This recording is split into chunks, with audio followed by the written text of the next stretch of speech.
Magandang hapon mga kapatid. Ako po si Mean Los Baños para sa Frontline ngayon. At syempre, live pa rin po tayo mula dito sa Senado. Pag-usapan natin pagkatapos ng eleksyon, balik sesyon na mga senador next week. At kasabay yan, magko-convene na rin sila bilang impeachment court. At formal na ang inabisuhan ni Senate President Chis Escudero, si House Speaker Martin Romualdez, na sa June 3 yan mangyayari. Kasama na dyan posibleng kasabay yung oath-taking o panunumpa ng mga senator judges. Pero sa June 2 ay tatanggapin ng Senado yung prosecution panel around 4 p.m. kailangan i-report out nila sa open session yung mga reklamong nakasaad sa articles of impeachment. And then gugulong yung pre-trial mula dyan hanggang July 25.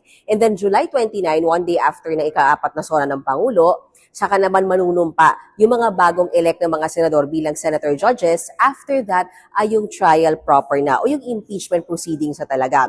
Inaasahan kung masusunod yung timeline ni Senate President Escudero, ang gusto niya, alas 9 ng umaga, Lunes hanggang Huwebes, mangyari ang impeachment trial habang sa hapon naman gagawin yung mga sesyon at committee hearings. So yan lang muna ang latest. Babalik ako para sa update.